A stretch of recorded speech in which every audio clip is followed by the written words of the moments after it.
CBS News 24/7. I'm Elizabeth Cook. Let's take a live look at the White House right now. President Trump is holding a cabinet meeting and taking questions from reporters. Any moment now, we're expecting to see new video from inside that meeting, which Elon Musk is also attending. We also have a reporter standing by to talk about what comes out of that meeting.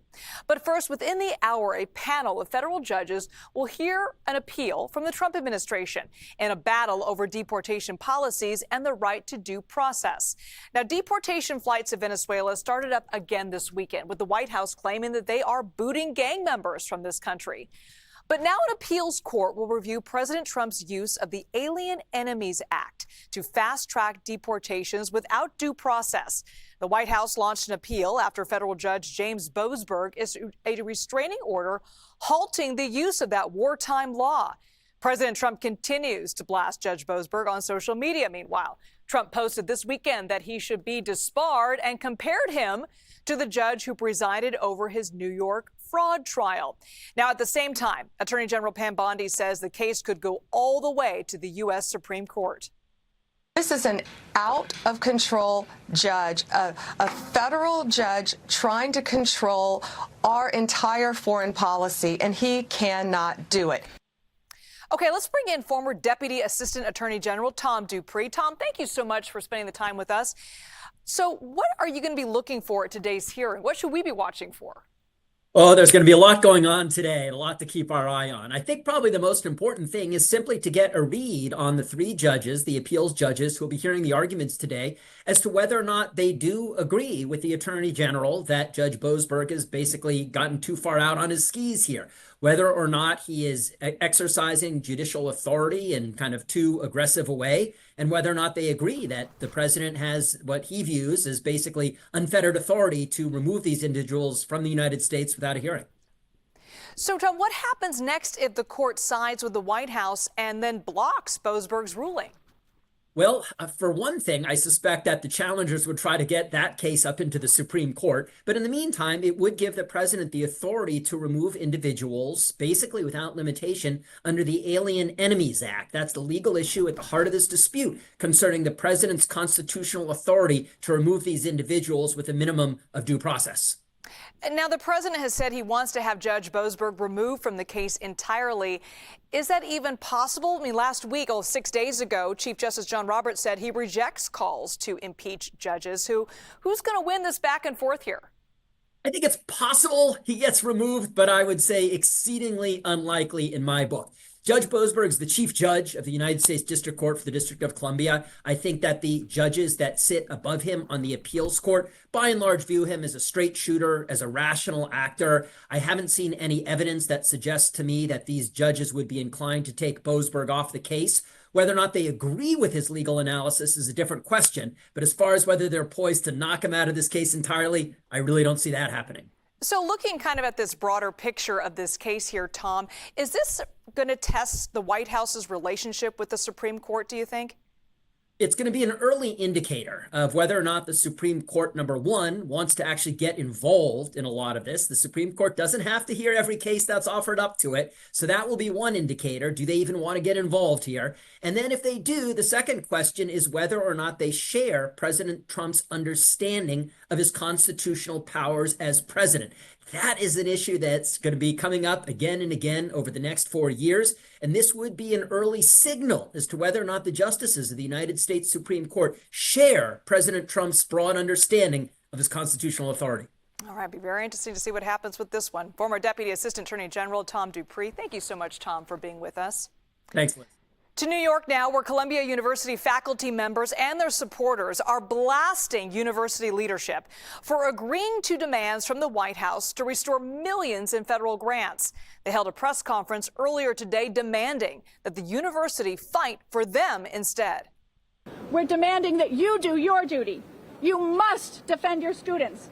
You must defend your workplace and your workforce. You must defend the freedom to teach, learn, and research. We must all fight together in unity, because when we fight, we win. When we fight, we win. Now, last week, if you remember, the university agreed to ban students from wearing masks at protests and hire new campus security officers that can arrest students. Columbia also agreed to appoint new leadership to oversee the Department of Middle East, South Asian, and African Studies. Now, the university made those concessions to restore $400 million in federal funding that the Trump administration canceled earlier this month. Now, the U.S. government also quietly filed new immigration charges against Mahmoud Khalil when he applied for permanent residency status. They said that he did not disclose his involvement in several organizations. And that includes a United Nations agency that helps Palestinian refugees. It also stated that he failed to disclose work that he did for the British government after 2022.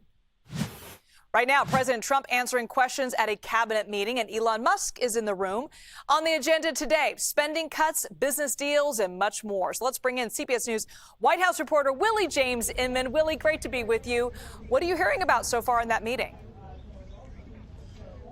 Hey there, Liz. Always good to see you on this Monday. Well, the price of eggs also came up, the economy, stagflation, and several other issues, including Ukraine, have come up during this cabinet meeting. Now, we anticipate we'll get images of it shortly, but the president initially, the White House said initially that this would be closed press, meaning that members of the press wouldn't be allowed in, but then it was later opened up to members of the press for us to go in the room and to get a couple of questions in with the president and the cabinet officials that are gathered there in that room. And you mentioned Elon Musk. He is there at this cabinet meeting, although not an official a cabinet secretary. He still has a significant impact with those DOGE cuts, the Department of Government Efficiency cuts across the government, touching literally all of the government departments here in Washington, and that was mentioned during this meeting, some savings that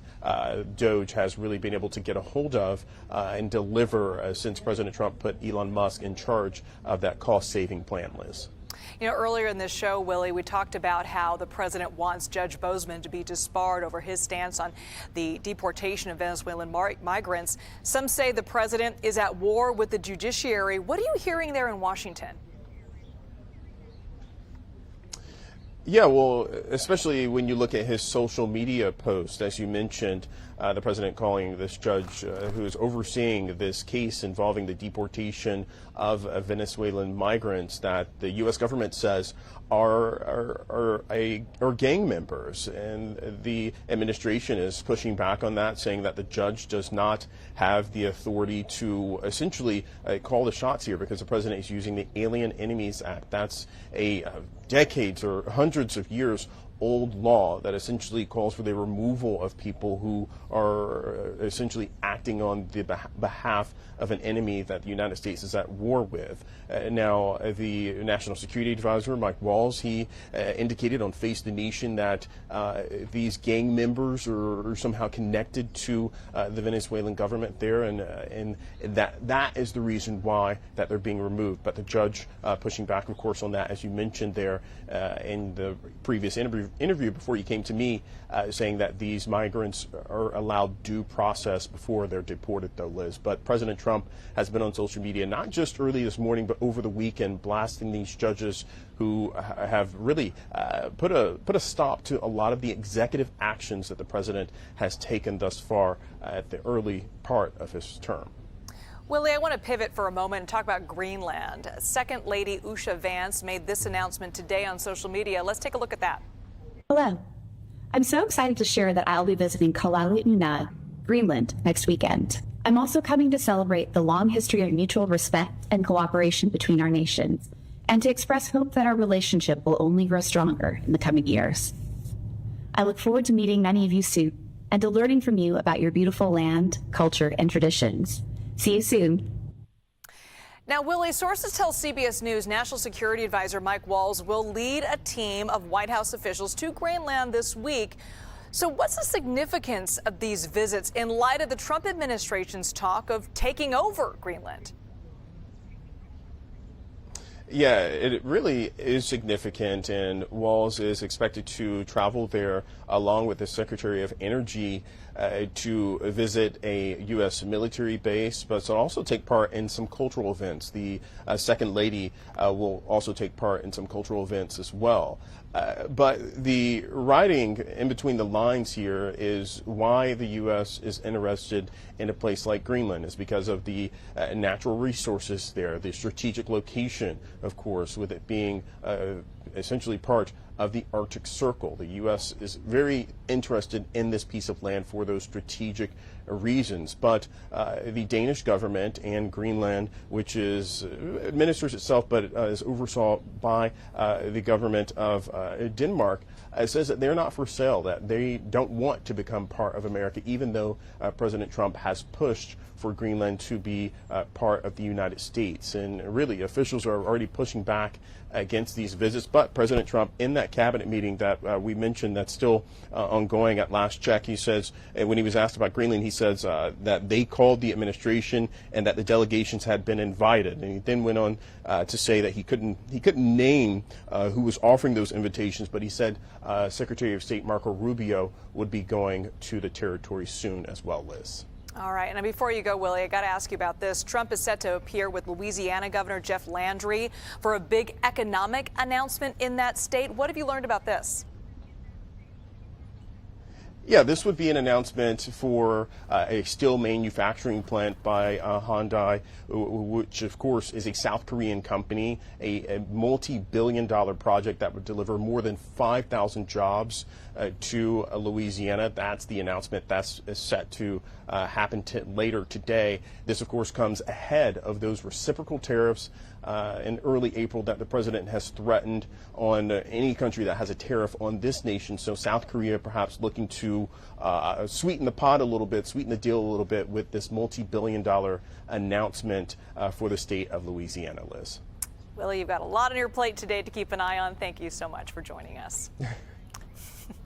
Or our monitors take us to Saudi Arabia, where a Russian delegation is holding ceasefire talks with the U.S. It comes a day after U.S. negotiators held separate talks with the Ukrainians. Now, both Russia and Ukraine have continued to launch attacks across their borders. Russia launched drones across Ukraine overnight, and Ukrainian officials say at least 7 people were killed. And now to the Middle East, where we are learning more about a deadly attack in northern Israel. One man was killed, another hurt when a driver rammed his car into a bus stop yesterday. That driver was shot dead by police officers after he later stabbed a man and then started firing at cars. Still no word on motive on that. Meanwhile, smoke rises from the largest hospital in southern Gaza after yet another Israeli strike. You can see chaos inside with dozens hurt and had to be rushed to safety there. Israel says a Hamas official was killed in that strike. Israel's renewed war in Gaza started about a week ago, putting at risk a ceasefire, and that lasted nearly 2 months. The Hamas-run health ministry now says more than 50,000 Palestinians have been killed since the start of the October 7th war. All right, here to talk more about that strike is CBS News Middle East reporter Courtney Keeley. Courtney, thank you so much for being with us today. Can you tell us about the current state of Gaza with the ceasefire essentially in tatters right now? Liz, there are just grim reports coming out of Gaza right now. The Israeli military has launched airstrikes in the north and the south. They're also on the ground in different parts in northern Gaza and in southern Gaza. They say to establish a buffer zone. Now, we did mention that the local health ministry, the Gazan health ministry, has announced that over 50,000 people have died inside Gaza. They do not distinguish between combatants and civilians, but I do have a very disturbing detail to say right now, and I just wanted to warn viewers. According to a top UN official who's the head of the Humanitarian Affairs Bureau, Tom Fletcher, he went into Gaza recently, and the worst thing that he said he saw were fat dogs feasting on the dead under that rubble, saying thousands more are likely dead underneath all of that rubble inside Gaza. Very few aid groups can get in at all. No foreign journalists have been allowed in these 17 months, but these reports still come outside Gazan residents leaving Rafah in the south as the military moves in, forced to evacuate, but they don't know where to go. And we're seeing Gazans living among tents. Also, Israel did announce that they killed a top Hamas spokesman who was a leading figure these days. He was killed in a humanitarian area with his wife, Liz. Horrific details coming out of that part of the world, Courtney. What are Prime Minister Benjamin Netanyahu's plans for the days ahead in both Gaza and Lebanon? Well, that is the big question, and airstrikes have started again inside Lebanon, which is just to Israel's north. Gaza is in the south. So this thin strip of land, Israel has both north and southern borders now in conflict. It was said that Hezbollah launched 2 rockets inside northern Israel to start this. Hezbollah denies it, and it's unclear whether they did or not. Its top leadership is now long gone since Israel killed the supreme leader, the head of the command, Nasrallah, Hassan Nasrallah. But we are hearing from Hezbollah denying it. But what is happening, our airstrikes are continuing in Lebanon, in the south from Israel. Netanyahu is tempting that ceasefire to break if it's not broken already.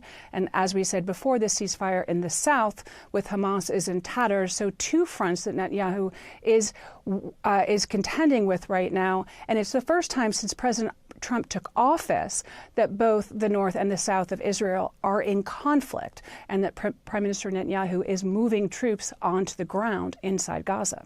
Courtney, I wanted just to clarify one issue here, because we talk about these 2 ceasefire agreements being in tatters, but they haven't been officially ended, correct? Nobody's called it off, but there's been no progress to continue in both sides. So Lebanon, there have been airstrikes recently. We don't know if the ceasefire will hold.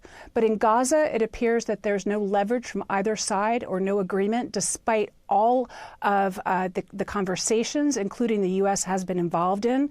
And also, President Trump has particularly taken notice of one American hostage who's still alive in Gaza, trying to get his release. Hamas said about a week ago that they would try to release Aiden Alexander. His father has spoken as recently as yesterday, saying he remains neutral. He hopes for his son's release, along with the other 58 hostages inside Gaza that some are still alive and most are deceased. So the hostage issue also takes front and center and is a very contentious issue for Prime Minister Netanyahu to deal with inside Israel, where protests against him continue. Yeah, he's receiving a lot of pressure there. Courtney Keeley, thank you so much. All right, any moment now, we're going to get an inside look at President Trump's cabinet meeting happening right now. Trump has been taking questions, and Elon Musk is also in the room. Stay with us right here on CBS News 24/7.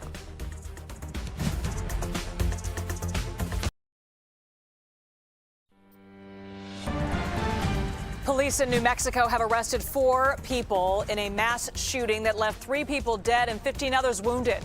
The violence happened Friday night at a park where hundreds gathered at an unauthorized car show. The suspects, including a 15-year-old boy, face murder charges. The victims who died were 3 boys ages 16, 18, and 19. Facing an ongoing human trafficking investigation, online influencer Andrew Tate and his brother Tristan are back in Romania, appearing at a police station to register with authorities there. Several women came forward in 2022 with claims that they were held against their will and sexually exploited by these brothers. Andrew Tate has also been charged with rape by Romanian authorities. Both have denied the charges and called the investigation a witch hunt, saying they returned from Florida to Romania because, quote, innocent men don't run from anything, and vowed to clear their names in court. A French movie icon is on trial in Paris. 76-year-old Gerard Depardieu is accused of grabbing and groping 2 women on set while filming the movie The Green Shutters. Women's rights activists were outside the courthouse today in support of the accusers.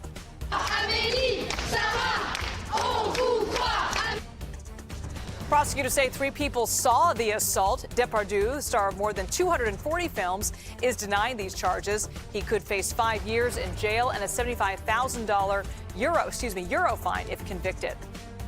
Senate Minority Leader Chuck Schumer telling colleagues wanting him to step down he's not going anywhere. Schumer faced scrutiny over his decision to break away from the ranks of his party and vote in favor of the Republican-backed funding bill. Look, I'm not stepping down. And let me just say this, Kristen. I knew when I cast my vote against against the government shutdown that there'd be a lot of controversy. And there was. But let me tell you and your audience why I did it, why I felt it was so important. My internal gyroscope said, regardless of the fact that some people would not like it, which I knew, that I had to do the right thing for the country and for our party. CBS News congressional reporter Torian Small joins us now with more on this. Torian, Chuck Schumer getting more headlines on the first day back in session. How is this all going to play out now that lawmakers are back in the Hill? Well, Liz, it's certainly likely that Schumer will be leading conversations with some probably disillusioned members of his conference. They meet quite often during Senate lunches to discuss not just news of the day, but any grievances or concerns that folks within the party might have. Whether or not those conversations will materialize into anything more is a different story, especially considering Schumer is quite adamant that he's not stepping down, won't be relieving himself of this post, despite making that very controversial decision to endorse the CR. Quite stark about face from earlier when he said that there's no way Democrats can vote for it. We are hearing calls from members in the House that he should step down. Quite a few members of the Congressional Progressive Caucus say that it's probably time for new leadership. I will mention, though, Bernie Sanders, prominent senator from Vermont, who also was a previous presidential candidate twice. He's doing the rounds, this tour across the country that he's calling Fight Against Oligarchy with other members of the Progressive Caucus. He has yet to say whether or not he believes Schumer should step down instead of focusing rather on the issues at the heart of this tour. And Torian, we are continuing to see these headlines about lawmakers holding these really contentious town halls in their districts before returning to D.C. Now, these town halls don't usually get this much attention, but scenes like these getting a lot of buzz. I want to put together this montage from town halls in states like Illinois and Nebraska. Take a look.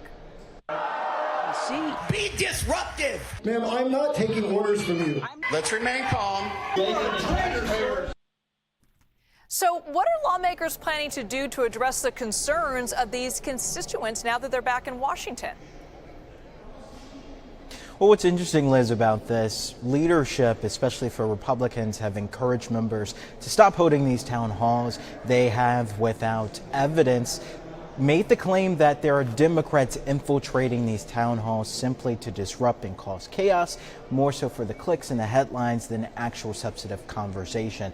That again comes without necessarily providing evidence, and quite a few constituents that have been attending say they have previously voted for these lawmakers. It's likely, though, that we'll see a doubling down, especially during these hearings that happen this week on various issues, but mostly defending DOGE or the operations of scaling back the federal government, which is why we're seeing a lot of these concerns and complaints from these voters attending these town halls. And switching gears, Torian, I want to ask you about really heartbreaking news from over the weekend, the death of the first black Republican woman elected to the U.S. House. How are lawmakers reacting to this really tragic news? Yeah, well, leadership, House Speaker Mike Johnson put out a statement saying that this was a pretty significant loss, calling her an exceptional leader. And just to remind our viewers, she was quite the pioneer, the first black Republican woman elected to Congress. We haven't seen one since she's been in office, or she was in office after winning her race in 2014, serving from 2015 to 2019. She then notably had a break after she lost her re-election from Donald Trump, who previously said on remarking her loss that there was no love for him from Mia Love. Her family confirming over the weekend that she passed away due to the complications of brain cancer. Previous mayor of Saratoga Springs in Utah. So again, a very significant loss, and members across the aisle are sending their condolences to her family, Liz. Yeah, what a remarkable woman. What a legacy as well. CBS News congressional reporter Torian Small. Thank you so much, Torian.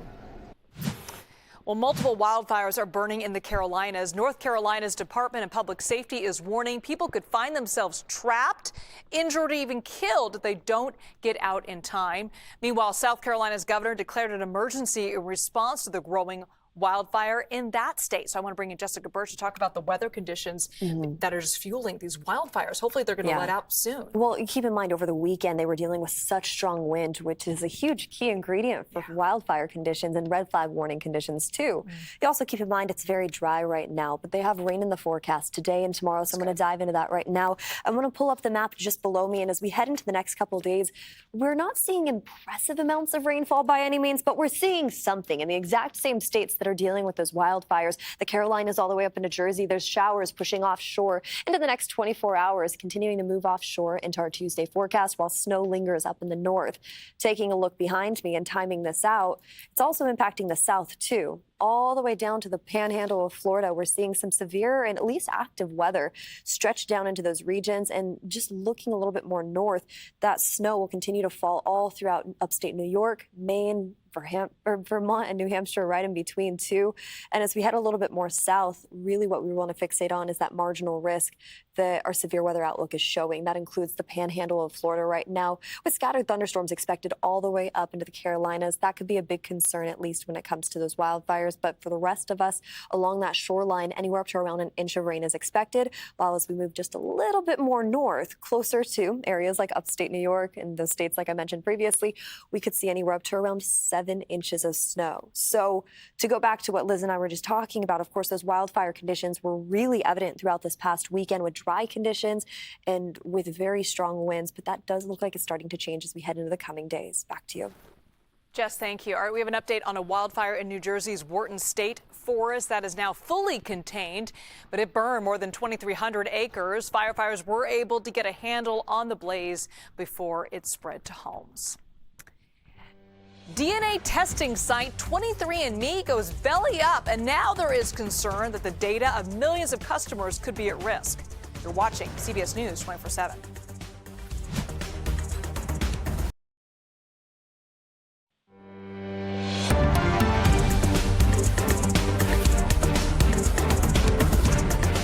Welcome back to CBS News 24/7. Take a live look at the big board where the Dow is up, and it comes as President Trump is reportedly narrowing the scope of tariffs set to take effect next week. So let's go to CBS News Money Watch correspondent Kelly O'Grady. Kelly, thanks for being with us. What do you think is leading to this jump in the Dow today?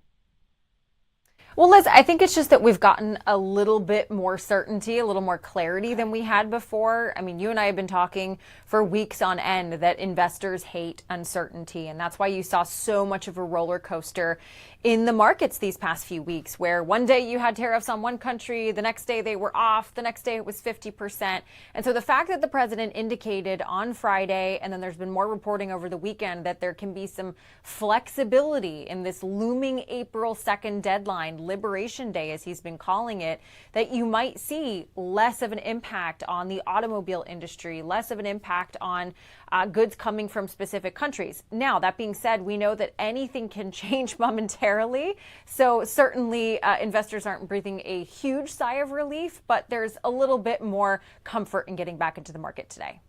And Kelly, President Trump just announced a secondary tariff on Venezuela. What is a secondary tariff? What does that mean? So it's basically when you tariff or sort of penalize a country for doing business with another country. In this case, this would be buying oil from Venezuela. So any country, the president has said, that purchases oil from Venezuela will be subject to a 25% tariff. That means that any goods that are coming in from countries that do business when it comes to energy with Venezuela would have to pay a 25% import tax. Now, some of the countries that would be likely impacted by this, if he does go through with it, would be India, Spain, some other European countries. China's a big one. And I actually spoke with an oil analyst earlier when I saw this come out, because I was thinking, okay, well, what is this going to do to the price of oil? We've already seen it jump 1.5% today. What this person said, though, was a lot of these other countries, some of the smaller European countries, yes, they buy oil from Venezuela, but they could move that to another country, source that from another country pretty easily in order to avoid that tariff. China, though, would be the wild card. And think about all the goods that we get from China subject to another 25% tariff. Yeah, the impacts could be huge. Okay, I want to talk about 23andMe, that DNA genetic testing company. They filed for bankruptcy protection, and now they're looking for a new buyer. But a lot of people are concerned about their privacy and their data. Yeah, and rightfully so, because anytime that there is a potential sale, a bankruptcy process, you just don't know exactly what is going to happen. Now, as of now, all of the customer data that 23andMe has is safe under the privacy agreement that you've signed with them if you happen to be a customer. And in this bankruptcy process, everything will be reviewed by a federal court. Any sale would have to be approved by a judge. And there are there is precedent for companies that are selling that do have this sensitive type of data. And oftentimes there's even more scrutiny, more regulators that get involved. But if you did sign up for this, there is a clause in that privacy statement that in any bankruptcy sale, your data can be transferred over. You've already given 23andMe permission. So I will highlight, if you are concerned, you can go to your profile and settings. This was urged by the California Attorney General, and actually request to delete your data. You can download everything, so you still have all of that information that you paid for, but 23andMe would delete your account. And they couldn't access it at a later date. Once it's deleted, it's gone, right? Correct. Okay. Well, the White House is expected also to announce a steel manufacturing project involving Hyundai, which is a Korean company. What do we know about that? So we are expecting them to announce a steel manufacturing plant in Louisiana. That announcement is expected to come in the next couple of hours or so. And we're expecting President Trump to tout this as sort of a good byproduct of tariffs, that it incentivizes manufacturing companies to do business in America, to build, in this case, steel, which would be used in cars in America. It's expected to add over 1,000 American jobs to the pool. And so we'll be watching that closely. But we are seeing a lot of companies, as they figure out how to navigate these potential tariffs, bring some of their production here. Whether that's going to be more costly is just another issue entirely, Liz. All right, we'll wait and see. CBS News Money Watch correspondent Kelly O'Grady. Thanks so much, Kelly. Always good to be with you. All right, let's take a live look at the White House now, where today's cabinet meeting behind closed doors just wrapped up. Plenty of topics discussed, about including business deals and, of course, spending cuts. CBS News correspondent Chanel Call has been monitoring this in our newsroom. And Chanel, what can you tell us about some of the highlights from this meeting so far? Well, Liz, great to see you. Coming to you live from our breaking news desk. This cabinet meeting you mentioned just wrapped up moments ago. And what we're about to see here is a tape playback that's coming into our newsroom right now. So here's what we know happened during the meeting. From our pool notes, President Trump kicked things off by talking about fraud. Listen.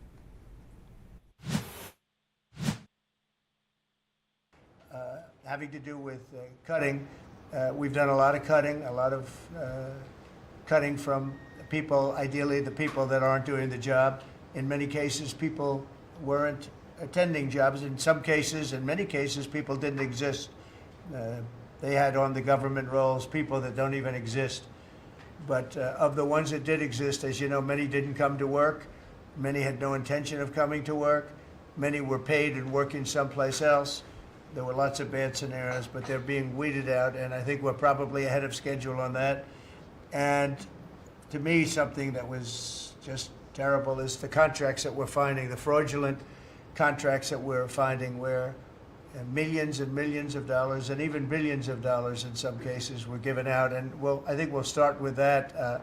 I'd like to start with Doug Burgum, Secretary of the Interior. He told us about a couple of contracts that we have now found. When he got there, they saw this with Chris and everybody, and they couldn't believe it. Doug, could you just relate what you told us a little while ago? No, happy to, Mr. President. All right, so what we heard Doug Burgum go on to say after that was this talk about government spending and federal employees. He said many fraudulent contracts have been brought to light by Elon Musk and the Doge department. The tech billionaire, we should mention, was also present for this meeting. He was seated right at the table, Liz, even though he is not a member of cabinet. Some notable moments I want to walk through with you. Let's start with Homeland Security Secretary Kristi Noem. She claimed today that the border is almost completely secure and is getting the worst out of the country. She also touted her upcoming trip to El Salvador, she says, to see the prison that's now holding those Venezuelan immigrants. She said the Coast Guard has broken records in illegal drug interceptions as well. On the topic of Greenland, we've been talking about this all day today. Trump today saying that they called the administration and the delegations have been invited. He also said Secretary of State Marco Rubio will be taking a trip to Greenland soon. Speaking of Marco Rubio, he was there at the table for a long time. He was taking notes, but he wasn't given a chance to speak until close to the end of this meeting. Then when he was allowed to speak, he spoke about Ukraine.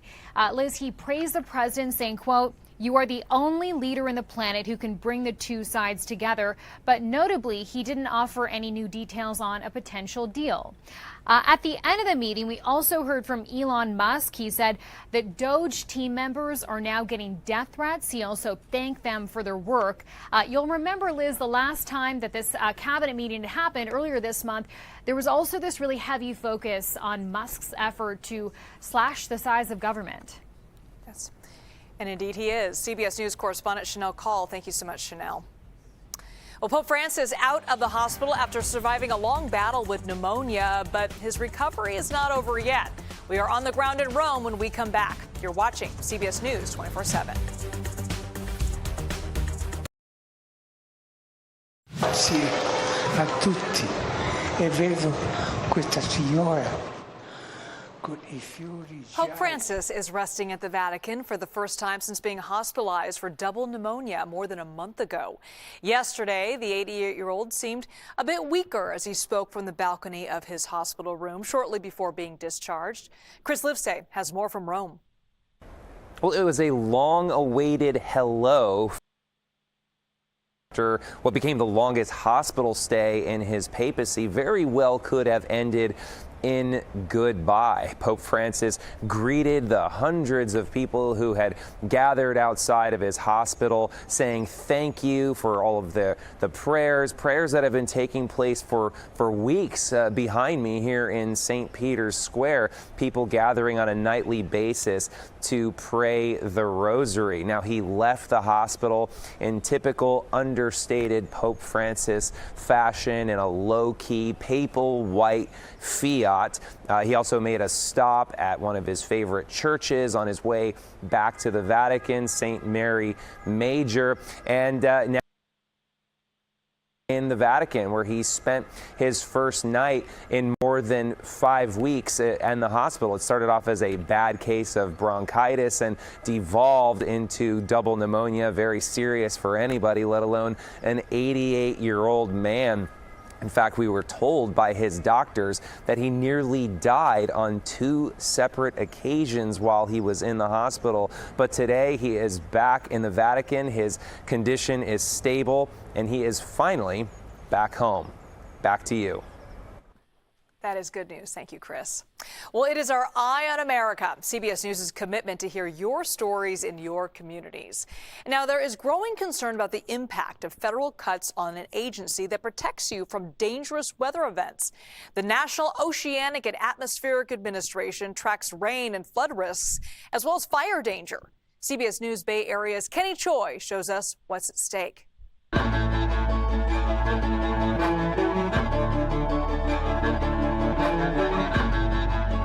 Meteorologist Matt Maley keeps a close eye on this latest storm. This is what we refer to as water vapor.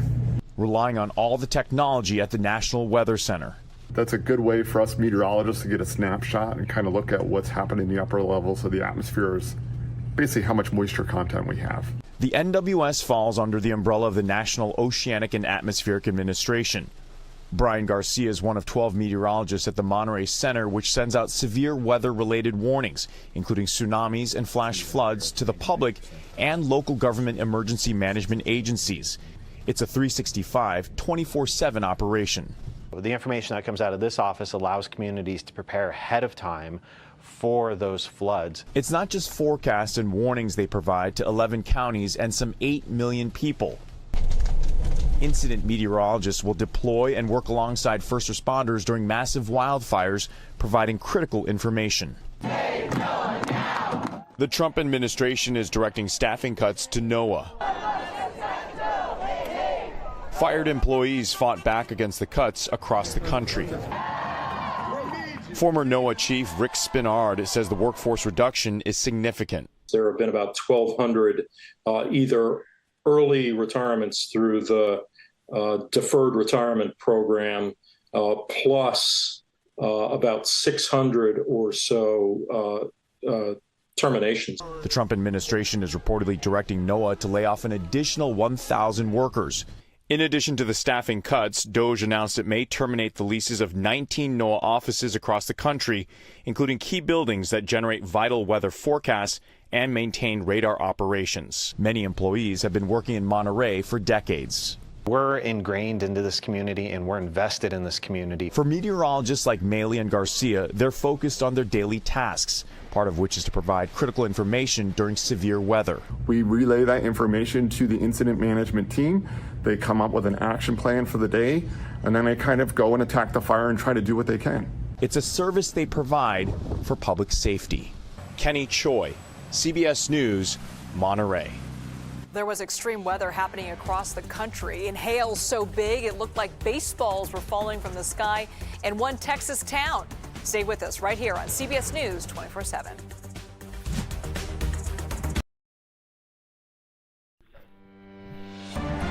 Well, scary sight in Mississippi yesterday where a tornado touched down near the town of Rolling Fork, damaging one home and pulling down trees and power lines. Luckily, no one was injured. People in Texas Hill County also saw some extreme weather. Take a look at this.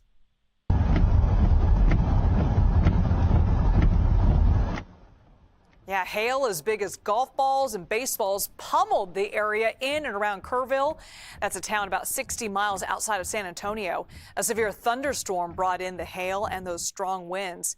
To the west now, live look at Los Angeles and San Francisco, where temperatures are ticking up across the state right now. Let's bring in Jessica Birch.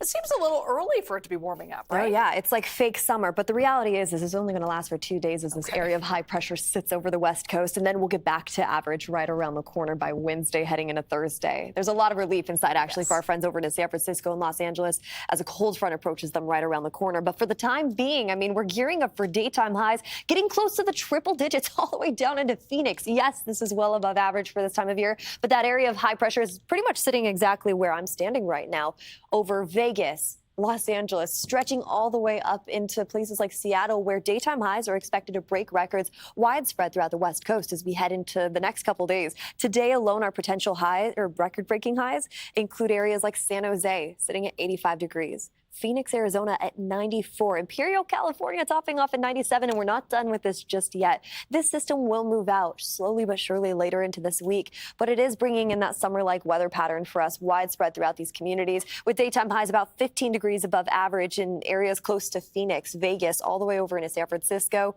while the rest of us are still dealing with that system pushing offshore on the East Coast, giving them a little bit of rain and snow mix. Now, as we take a look at the next 6 to 10 days, above normal temperatures are expected widespread throughout the south. That heat will start to slowly shift its way over into areas like Georgia and Florida, bringing above average temperatures to them, where right now we're still seeing that over on the West Coast. So yeah, it's a warm day. It feels like summer. It's not summer. It's only March. It just has been this roller coaster because last week we were talking about snow and rain and now heat. I know, right around the corner. It's going to probably be freezing cold temperatures once again. Of course. I'll keep you updated on that. Don't put away the parka. Yeah. All right, Jess, thanks. Well, a group of engineers say the next industrial revolution may not happen on Earth, but in space. British tech company Space Forge has launched a new mission hoping to develop diamonds in orbit. Researchers say the space-grown gems won't be used in jewelry, though, but for high-tech applications such as heat conductors for electric vehicles and telecommunications. Perfect, engineers say, because the diamonds will have a purity not found on Earth, where contaminants from the atmosphere can affect the process. By growing them in a chamber that's basically a very fancy microwave, we put gases in, we turn the microwave on, and we grow a crystal of material. And that crystal that we're growing, at least to start with, is diamonds. The advantage that we have is that rather than doing that on the ground, we're actually making that material in space, where the conditions with no gravity and no atmosphere are perfect for that material. Well, liftoff is set for next month, with Space Forge betting on the cosmic gem as a driving force for future technology. They won't miss a couple little diamonds if I take those to make some earrings, right? Well, we have much more ahead here on CBS News 24/7. In just a few moments, President Trump is expected to hold a press conference with the Louisiana governor to announce a multi-billion-dollar steel manufacturing project in that state. That project by South Korea's Hyundai expected to create thousands of new jobs. We'll have much more on this. Stay with us right here, CBS News 24/7.